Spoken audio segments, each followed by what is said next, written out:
Hey guys, Scotty Hillier here for Caravanning of Queensland. Hope you're well. And also joining me is the great Gary Gardner from Hayman Reece. Now, funnily enough, right now would have been the Let's Go Queensland Caravan and Camping Super Show where we are here at the R&A Showgrounds. But unfortunately, it's been cancelled this year. So what we thought, on behalf of Caravanning Queensland, we would bring some of the experts to you guys at home. And now, talking of experts, here he is, the great Gary, as I said, from Hayman Reece. So Gary, first up, what are we going to be talking about and going through? So firstly, Scotty, there's a few things. Obviously your van's been parked up now for potentially quite a few months. So a bit of a pre-check of getting the van back on the road. Things like checking your coupling, make sure it's in good condition, have a look at the tow ball, make sure it's nice and tight, it's not going to come off when you get back out on the road. Go through your safety chains, make sure they're not corroded and rusted. Your D-shackles again, make sure they're still going to function correctly when you get them ready to put them onto the car.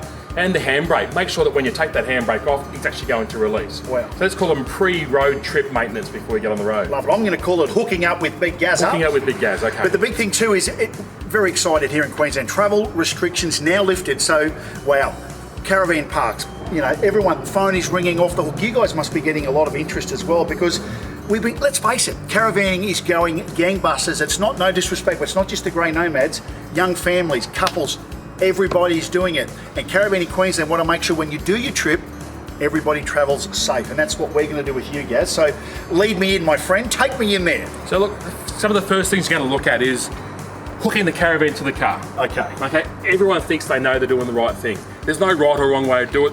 As long as the process that you do works for you and your partner, whoever you're traveling with, and you both understand whose responsibility certain things are. Exactly right. So some of the first key things are clearly, the coupling's off the ball. Yep. So we're going to lower the coupling down onto the ball. Right.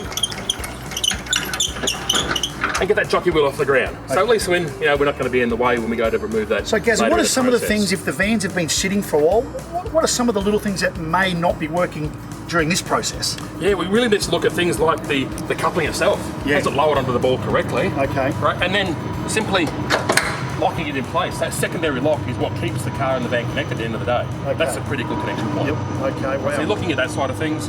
It doesn't hurt to look at your trailer socket. This again, your van's been parked up for a few months at a time. Yeah, true. It's not uncommon to get a bit of corrosion inside of these connectors. So when you go to plug it into your car, some of the lights, or maybe the trailer brakes, which is clearly a safety factor, they might not work if those connections are all dirty and gummed up. Perfect. So definitely get that looked at as part of the process as well. Really then, it's the connection part of the process between the car and the van. Yeah. What are the key things to look at? Well, yes, you need to make sure you got your trailer socket plugged in. Plugging this trailer socket in, yes, it makes all your lights and everything work, but it also has electric brakes in there. Yep. So we'll go through that process shortly and make sure that is working. Make sure it's plugged in. Get your safety chain. With your rated D-shackle or your compliant D-shackle on here. Yep. Just get that in place correctly. I'm glad Gary's bending down, see? Yeah. I got the good job. Scotty's just standing up above, but okay, mate, so just making sure... Nice and, we'll tighten that up in there for him nice and easily. Yep. Two chains essential, mate? Look, if the van has two chains, put both chains on. Yep. It is also a good idea to cross them. Okay, it's not a legal requirement. Crossing the chains though lets the chains act as a bit of a cradle in case things go wrong here. Not that they want to, but in case something does go wrong, the chains will act as a bit of a cradle and they'll stop the coupling falling. So good tip, if you've got two chains, you put the two on. Absolutely, yes. 100% yes. Nice, mate. Keep me going, champion. This is great.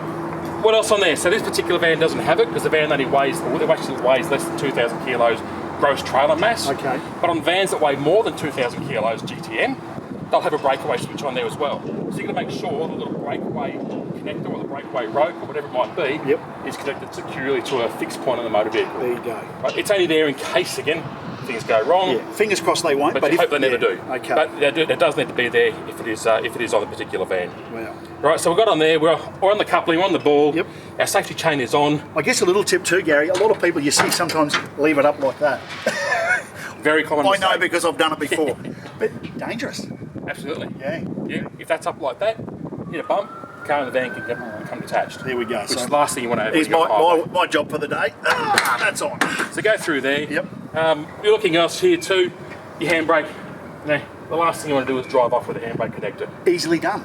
Far too easily done. Easily done. Yep, absolutely. So nice, easily, press the handle down in place, Okay, you've already done the pre-service maintenance checks, that sort of stuff, so you know that's going to be okay, ready to go. We're going to take that handbrake off. Then you would go around and physically remove the jockey wheel. Yep. So wind in the handle, take it off, store it in the boot of the car or boot of the van, wherever you normally put it, so it's out of the way.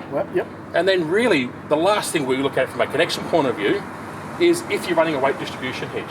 So just explain that a bit, weight distribution hitch. Yep. So for a lot of us folk out there who are getting into caravanning, I don't do it great, I love it, but just explain that a little bit more. Okay, so Scotty, weight distribution, it's one of those mystical products. It really is all about having the car balanced the way it should be before the caravan's connected. So if you've got it, have it installed correctly, make sure it's doing its correct job, but also check and make sure as to whether your car is suitable to take these sorts of devices. So check with the owner's manual, just check for compliance of those products. Lovely. So we've done that, we're hooked up, we're ready to go. Ready to hit on the road. What else do we need to do? Well, do we lights work? Good question. How do we know? We're going to check So we them. plug the socket in. Let's go and have a look, see make sure the lights work. We separate for a minute. I'll go this way into the car.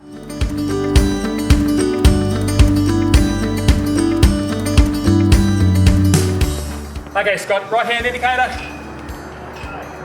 Yep, that's good. Left hand indicator. Yep, that one's good.